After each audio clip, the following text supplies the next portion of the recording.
हर हर महादेव, हर हर महादेव। जय माता दी सभी को। श्रावण मास महात्म्य में आज 12वां अध्याय का पाठ करेंगे। श्रद्धा पूर्वक श्रवण करें।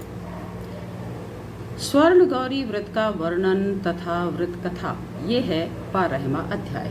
श्री गणेशाय नमः। कर्पूर गौरम करुणावतारम संसार सारम भुजगेन्द्रहारम सदा वसंतम हृदयारिविंदे भवम भवानी सहितम नमामि। 12वां अध्याय। ईश्वर बोले, हे ब्रह्मपुत्र, अब मैं स्वर्ण गौरी का शुभ व्रत कहूँगा।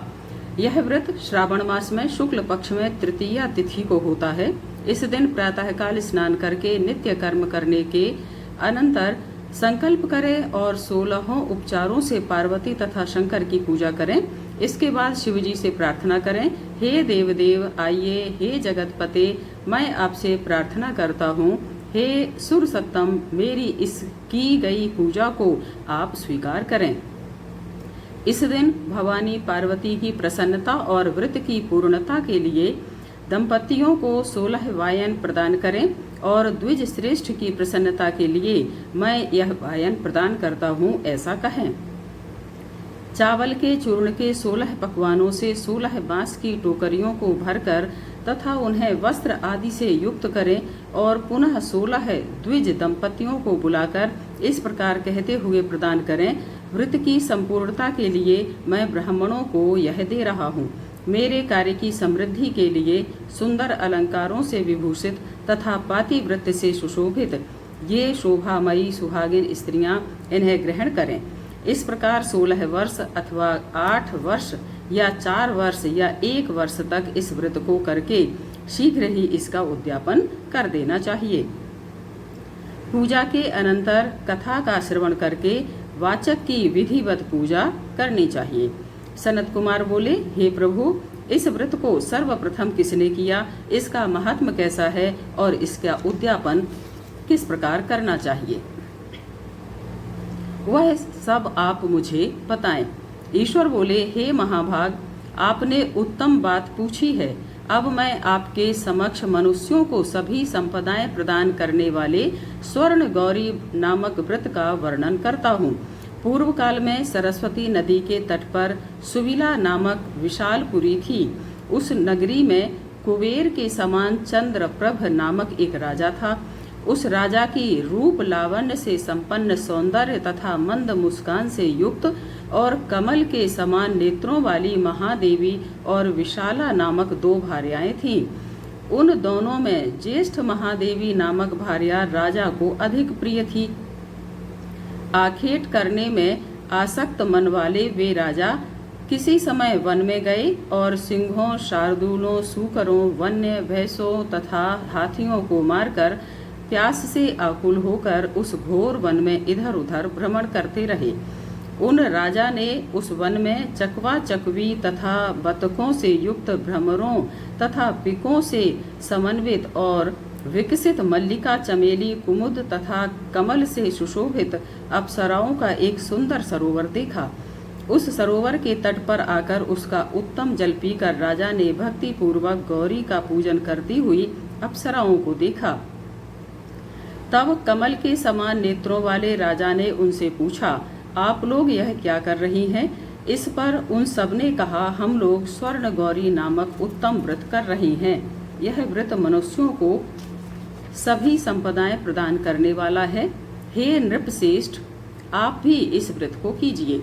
राजा बोले, इसका विधान कैसा है और इसका फल क्या है, मुझे विस्तार से यह बताएं।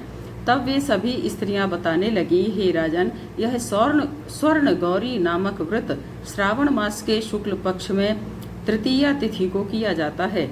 इस व्रत में भक्ति पूर्वक अत्यंत प्रसन्नता के साथ पार्वती तथा शिव की पूजा करनी चाहिए। पुरुष को 16 तारों वाला एक डोरा दाहिने हाथ में बांधना चाहिए। स्त्रियों के लिए बाएं हाथ में या गले में इस डोरे को बांधना बताया गया है।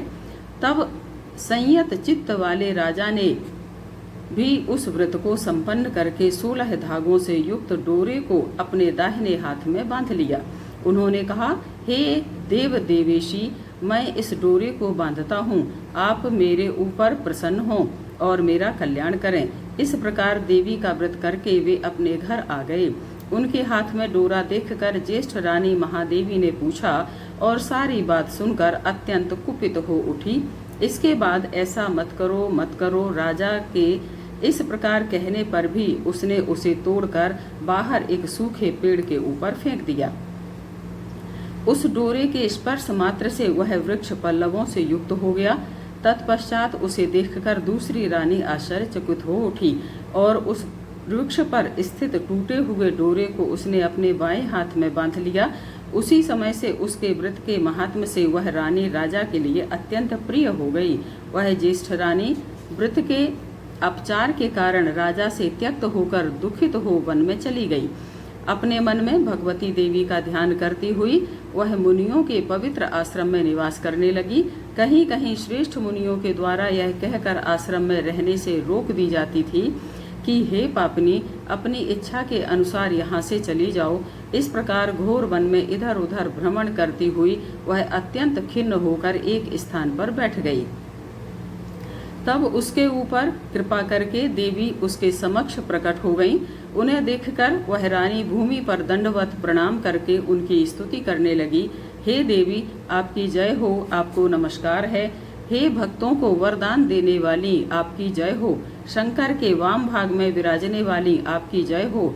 हे मंगल मंगले, आपकी जय हो। तब देवी की भक्ति के द्वारा वरदान प्राप्त करके और उन गौरी की अर्चना करके उसने जो व्रत किया उसके प्रभाव से रानी के पति उसे घर ले आए। तत्पश्चात देवी की कृपा से उसकी सभी कामनाएं पूर्ण हो गईं। राजा सभी समृद्धियों से संपन्न होकर उन दोनों के साथ पूर्ण रूप से राज्य करने लगे। अंत में राजा ने उन दोनों रानियों सहित शिव पद को प्राप्त किया। जो स्वर्ण गौरी के इस उत्तम व्रत को करता है वह मेरा तथा गौरी का अत्यंत प्रिय होता है और विपुल लक्ष्मी प्राप्त करके तथा भूलोक में शत्रु समूह को पराजित कर शिवजी के विशुद्ध लोक को जाता है। हे सनत कुमार, अब आप दत्त चित्त होकर इस व्रत के उद्यापन की विधि सुनिए। चंद्रमा तथा तारावल से युक्त शुभ तिथि तथा शुभ वार में एक मंडप बनाकर उसके मध्य में अष्टदल कमल के ऊपर धान्य रखकर उस पर एक कुंभ स्थापित करें। पुनः उसके ऊपर 16 पल प्रमाण का बना हुआ एक तिल पूरित ताम्रमय पूर्ण पात्र रखें और उस पर पार्वती शंकर की 2 प्रतिमाएं स्थापित करें। शिवजी की प्रतिमा श्वेत वर्ण के 2 वस्त्रों तथा शुक्ल वर्ण के यज्ञोपवीत से सुशोभित हो। तदनंतर वेदोक्त मंत्रों से विधि पूर्वक उनकी प्रतिष्ठा करें और भली भांति पूजा करके रात्रि में जागरण करें। इसके अनंतर प्रातःकाल पूजा करने के बाद होम करें। सर्वप्रथम गृह होम करके प्रधान होम करें। हवन के लिए यव मिश्रित तिल घृत से पूर्ण रूप से सिक्त होना चाहिए। 1000 अथवा 100 आहुति डालनी चाहिए। तत्पश्चात वस्त्र अलंकार तथा गौ के द्वारा आचार्य की पूजा करनी चाहिए और वायन प्रदान करना चाहिए। इसके बाद ब्राह्मणों को भोजन कराना चाहिए।